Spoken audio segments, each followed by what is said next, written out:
What I wanted to come along and talk about was a little bit of what Dwayne just mentioned then, which is that I'm the managing director of an organisation called Global Poverty Project, and we've been for the last 7 or 8 years campaigning on a whole bunch of poverty-related issues. Some of you guys might be aware of an initiative we run or curate on behalf of about 30 other charities called Live Below the Line, where we challenge people to spend 5 days eating and drinking on £1 a day and raising money for one of the charity partners we work with. And we started this initiative called Global Citizen back in 2012. And the idea for us came out of something that's pretty fundamental to what we believe, and I think it sits beautifully with what Dwayne said just before about having a fair say. We believe in a world where everyone gets a fair say, and we're pretty passionate about looking at what are the things that governments and companies and citizens in countries like Britain and countries like Canada and Australia and America need to stop doing, need to start doing, or need to be doing differently if we're going to get there. And so when we started this idea of Global Citizen back in 2012, it really came out of a lot of grassroots organising that we'd done, some ambassadors programs that we'd been running here in the UK, some grassroots speaking tours that we'd been running where we'd gone out and spoken at 2,000 different events to about 200,000 people about these sorts of issues. And the same questions kept coming up. And we realised that at least for the work we were doing a really good job of getting people fired up, excited, inspired. We were doing a really good job of introducing people to NGOs.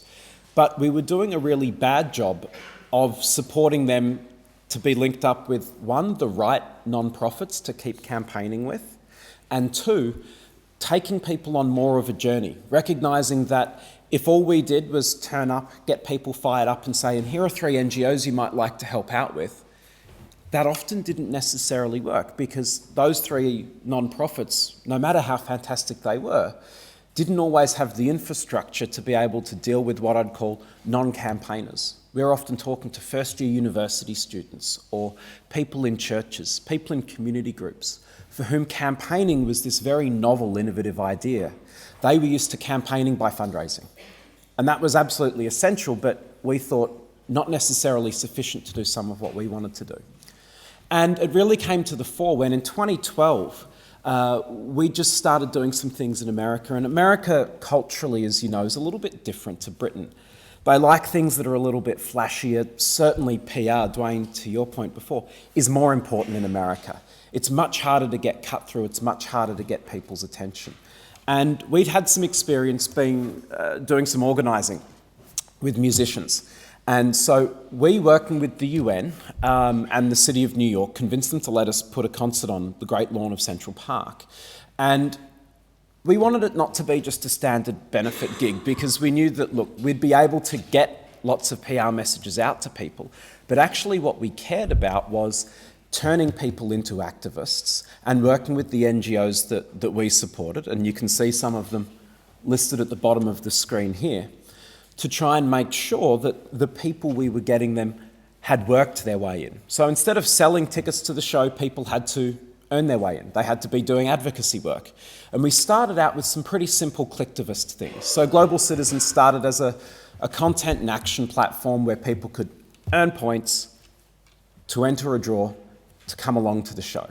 And we're able to use the activism that they did to help support some of these NGOs in their own advocacy efforts to try and drive some of their campaigns forward. And that worked really well.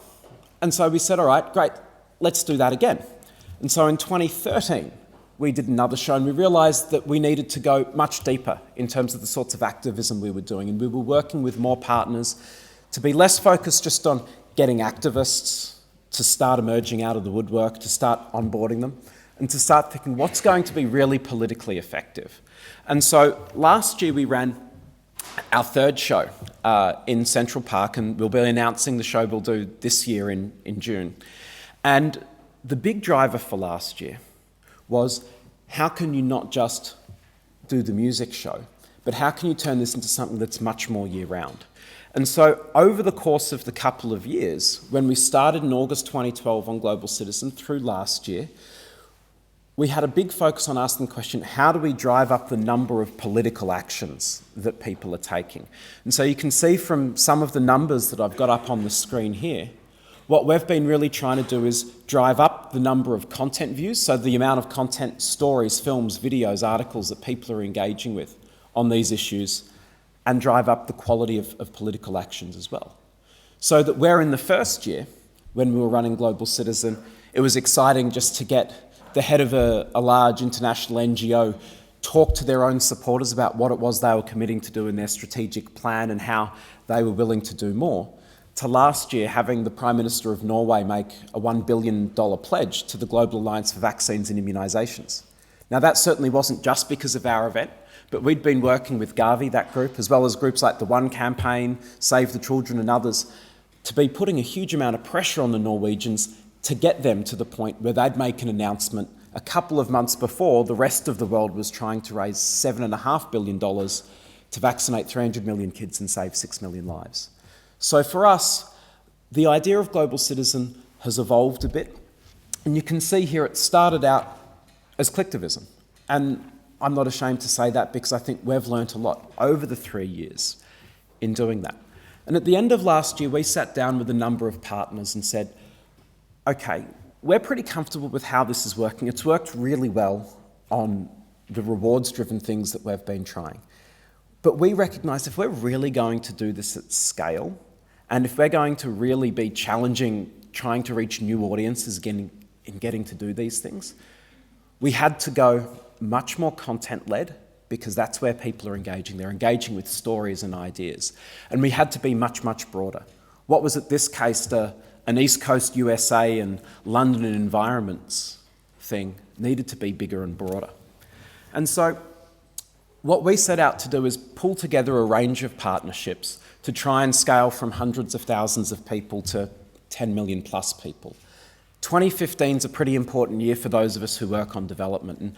And in doing this and in pulling together partnerships and very graciously working with the Gates Foundation, who've been fantastic in getting excited and saying, we'll introduce you to everyone we know, which includes the story in Forbes that Dwayne mentioned before, where Bill got a little overexcited and seemed to think that it was his idea.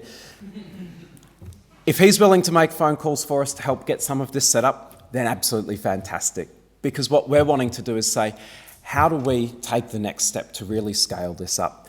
And so what I wanted to share with you guys today were, before we launch next Friday publicly, the big bets and assumptions we're making. Because this is a gigantic experiment. We know a lot based on our experience, based on the evidence that's out there about the things that will work better, the things that might not work as well. But we've not seen anything that takes quite the same sort of mix that we're looking to do this year. And we want to be really open and honest about that. We've been able to bring together some fantastic partnerships who believe in the promise of what this could be, but who all want to be really open about saying, some things will work and some things won't. And so the 5 bets that I'm going to walk you through just briefly now are an insight into our strategy. I'd love to chat to people afterwards if there are more questions you've got and open up for the end to see what you think. So the first of them is that this year matters. And I believe that hugely. And I think that many of the people who work on the issues that we work on believe that. The Sustainable Development Goals, which will be released in September, are going to drive huge amounts of funding, prioritisation in international politics for the next 15 years. The COP process that will come to a head in Paris in December is hugely important, and in July there's a not overly well-known but very important conference happening in Ethiopia about who's going to pay for all of the work on climate change and all of the work on poverty and sustainability. I think this is important. Our sector thinks this is important. The bet we're making is that we can get the public to think that at least some of the ideas here are important. And I'll be honest, we talk to the communications and PR people we work with, and they look at this and they say, no, the public aren't going to care about these things. If all we can do is call it COP21 and the name of what are supposed to be the goals that are about ending poverty in a more sustainable world are the Sustainable Development Goals, and there are 17 of them and there are 160-something indicators, no. We're making a bet that that's not right. and that we can find a way, and that we're going to have to do lots and lots of experiments with lots and lots of different forms of content that we can cut through and engage people so that they actually think that this is something that is worth paying attention to. The second bet is that the people we can go after aren't just going to be the people who are easy to get to. We, for years, have been working with some market research frameworking that was done by DFID, the Department for International Development, that the Gates Foundation, when DFID stopped funding these sorts of things, picked up, and they identified that there's about 30% of the population in a country like Britain that believes or that pays attention, I suppose, to what's happening in the world. And these are the people who drive most of the news, who drive most of the public opinion on these issues. And their research says that they break into three groups. There are 10% of people who are sceptical. These are typically UKIP voting, Conservative voting, people who don't believe that these issues can ever really change and that it's in, say, Britain's national interest to do anything. There's a group of about 45% of this 30%, so that's, 12, 13% of the overall population, who believe that foreign aid can be a good force in the world, that Britain has a responsibility to engage well in the world. And this is large parts of the Labor Party and the Lib Dems, if there are any of them left after the next election, and certainly the Greens and certainly the SNP and large parts of Labor and the Tories. And then there's this group at the bottom, and they're undecided about these issues. They do pay attention, but they don't know what to think of it all. There are about 7 million of them here in the UK. There are about 15 million of them in America. These are the people we want to go after. These are the people who, based on what we've learned about them, do give from time to time. They probably get involved in something like Red Nose Day. They probably help out, maybe make the occasional donation to the Red Cross or UNICEF after a natural disaster, but they've never really done advocacy before. So our second big bet is that we can get to them and that we can get them interested. The third big bet, one more thing on how we actually are going to get them is we've built a range of partnerships across a couple of different groups to try and get to these people. And the icons of the companies and groups you see up on the list here, as well as there are some others like Care2, who we're doing a little bit of work with as well, are that we're trying right now. We're in the middle of a testing phase that I'll get the results from on Friday this week that'll help us shape which of these work best. Some of these play very well and very easily to the audience we're going after. In America, we work with MSNBC, the left-leaning cable news network. They're really easy to engage people with, but we're aware that those people are the people who already by and large agree with us. There are others working with YouTube, where we know that the average YouTube commenter is a 15-year-old boy who's angry at the world. Our ability to try and get them to pay attention partly comes down to, look, we can put some great music in front of them and a musician they respect and admire talking about the issues. But we also know that trust levels associated with musicians and celebrities talking about causes isn't great. And so you can see here the bets we're making are expressed in the sorts of people we're looking to work with, across brands, across media platforms, across some of the existing list building and acquisition networks, as well as through the networks of influencers, celebrities, business leaders, grassroots networks and NGOs we're working with. The third big bet we're making is that once we get to these people and get in front of them, we can actually convert them. And I think this is going to be by far and away the hardest thing for us to do. We know that the idea of being a global citizen is something that actually does appeal to a lot of these people. We did a little bit of market research back in January before we went out to say, okay, does the name that we believe works really well, does that sit well with these people? And so here, when we went out and spoke to a couple of hundred people in one of those polls that you commission, it tested pretty well. We think that's a really good sign. We think it's a really good start. But we recognise that people simply liking the idea of what we're calling is just the start. What we need to do is actually get through to people. And so we're going to be investing really heavily this year and be working with a huge number of our NGO partners on telling stories.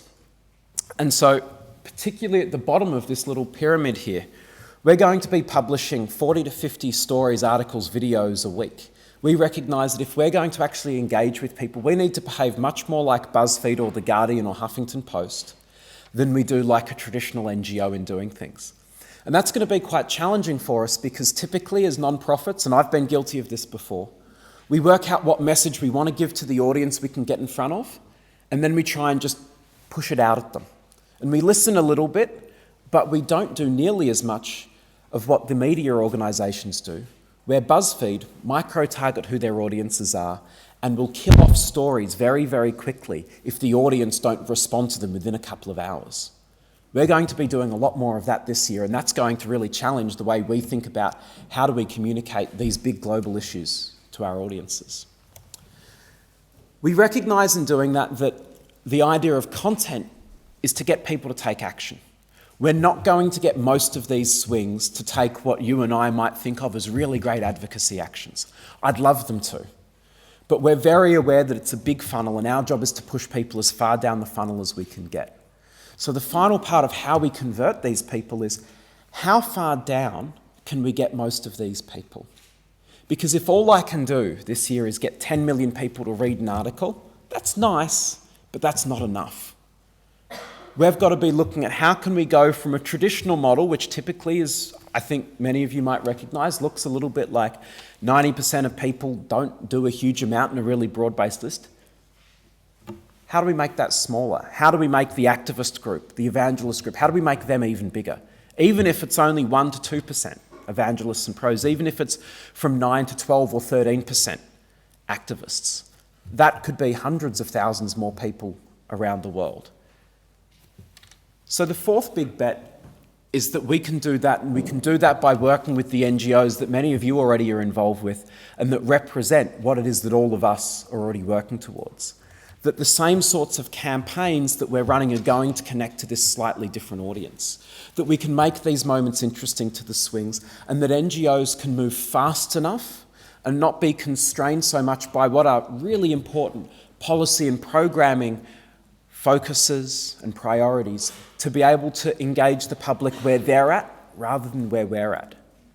We're going to be testing everything religiously to do that, and we've already started looking at how can we make sure that if we're trying to respond to a topical news event, we not only don't offend the organisations who are doing hugely important work on that, but we're also not asking so much of them that we can't get out a rapid response. And I'll give you a quick example. We've been working with the World Health Organization on their Ebola response for a year.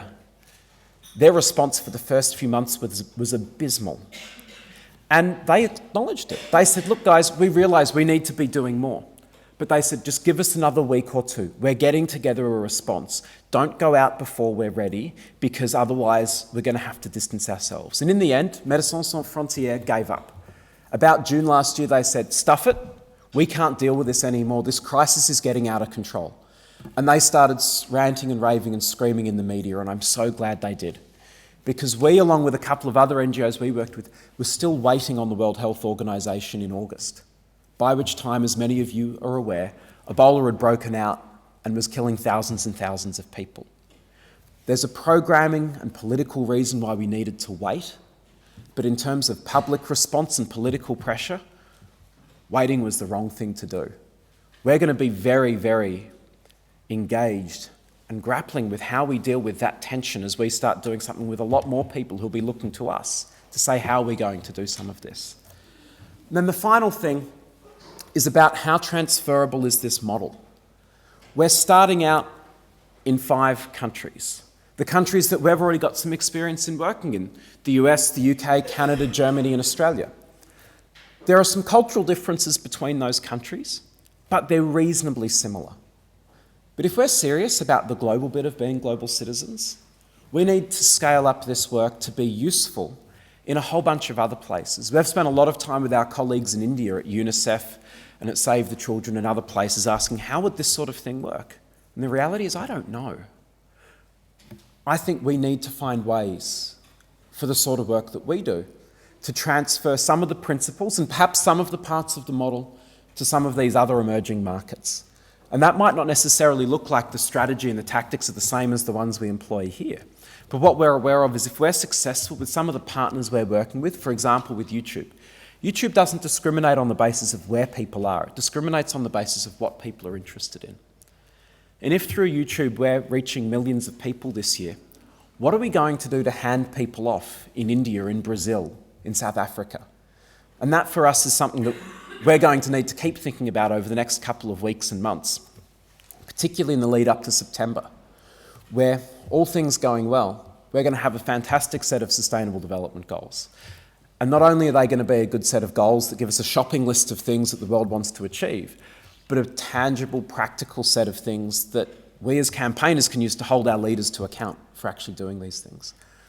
I want to stop at that point and say thank you to you guys. I really respect and need and appreciate your thoughts, your feedback, your support as we try and do some of this over the next couple of months. Some of what we'll do, I'm sure, will work exceptionally well, and there's many things I hope we can share that you can all benefit from.